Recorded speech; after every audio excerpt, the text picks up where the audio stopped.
Hey guys, thanks for coming back. This weekend I saw Guardians of the Galaxy, one of the most anticipated movies of 2014, starring Chris Pratt, Zoe Saldana, Dave Bautista, and Bradley Cooper. This is With a K Review. I'm Victor, and you know how you stop an evil person from taking over the world and destroying everything that you love? You don't use guns, you don't use any of that stuff. You just dance, people. Just like this. Totally white. With a K review. It's VIC? No, it's with a K. Oh. Just so you guys know, you need to always stretch before you start doing white guy dancing. It is imperative that you do that.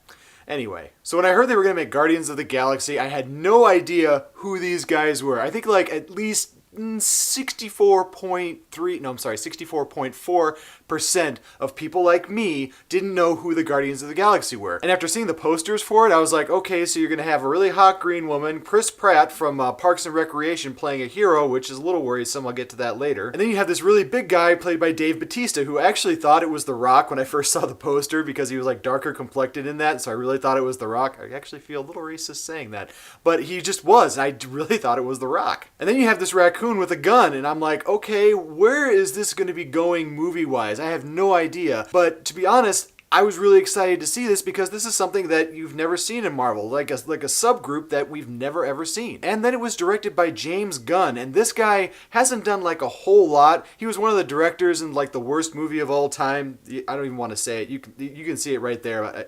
It's so terrible. And he also directed that really weird like horror comedy movie Slither that came out in 2006. And he also helped to write the first Scooby-Doo movie. And he did like a smaller independent movie called Super, which I never saw, with Rainn Wilson in it. And those movies are like really funny and really weird, so when he was going to be directing this movie for Marvel, I really wasn't sure how it was going to turn out. Now, the basic premise of the Guardians of the Galaxy is kind of like everything else in a Marvel movie that we've seen so far. You usually have a group of heroes and or a hero trying to get the MacGuffin, or in this case, an object that everybody's trying to get at that's going to eventually destroy the planet. And even though that's like the same type of thing that does happen in every Marvel movie, I really do enjoy the way Marvel characters interact with each other, especially in the Avengers, when all the characters had their certain time to do things, and it really worked out between everybody.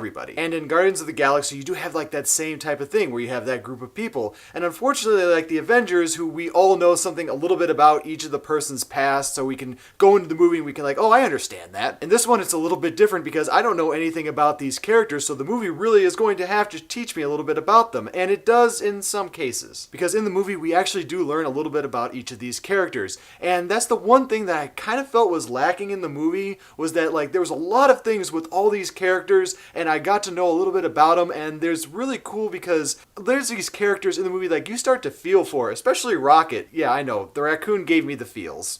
Give me a break. And within this like 2-hour movie, you do have things going on at a really good pace. You get introduced to all the characters, they have all their little side stories and so forth, and then you start getting introduced to all the villains, and in the movie, the villains are pretty dang cool. Like Ronan, who's played by Lee Pace, that guy is really awesome. And you can really think of his character maybe as like being like kind of one-dimensional, like I'm this bad guy, I'm a badass. But in the movie, he does do a really good job of being that villain character. And then you have a lot of these other side villains, like one played by Damajan Houston. But his character in the movie is like one of like a soldier of Ronin, and I kind of felt like he got left out in the movie. And there were a lot of things that I felt weren't done well, but they weren't done up to the standard of Avengers, which I'm kind of comparing this one to. And it's not really fair for me to do that. I mean, Avengers is its own thing and Guardians of the Galaxy is its own thing, but I guess the two are supposed to combine at some point to make it like a fusion.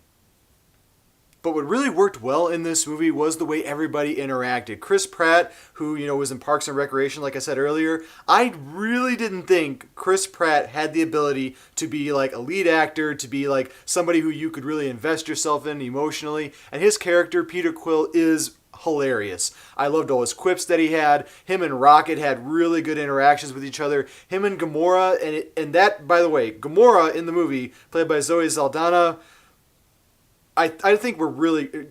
Okay, there, you happy? That's what I'm going to say.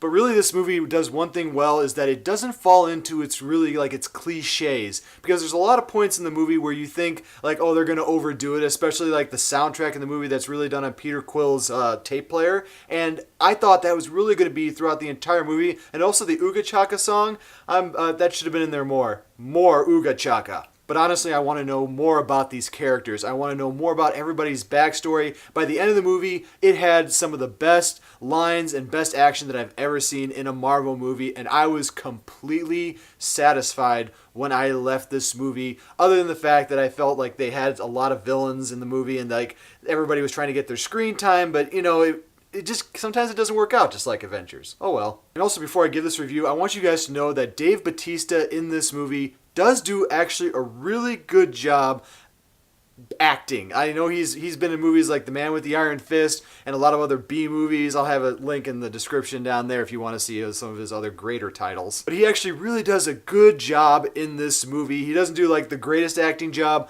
but for a wrestler, for somebody other than The Rock to come into a Marvel movie, he does a really good job. And I'm really going to have to say that this movie is definitely a 4K movie. I'm going to give this one a really strong 4K. I really think that you guys need to go see this one in theaters at any price. And when it comes out on video, make sure to rent it, own it on Blu-ray, because honestly, Guardians of the Galaxy is ooga chaka, ooga ooga. Nope, not going to do that. Anyway, and thanks guys for watching my review. I really do appreciate all the viewers and subscribers that I do have. And you know what? I just hit 50 subscribers on my channel. I've been doing this for a couple of years, and I really appreciate, I mean, really, I do, everybody who, I'm getting a little choked up here.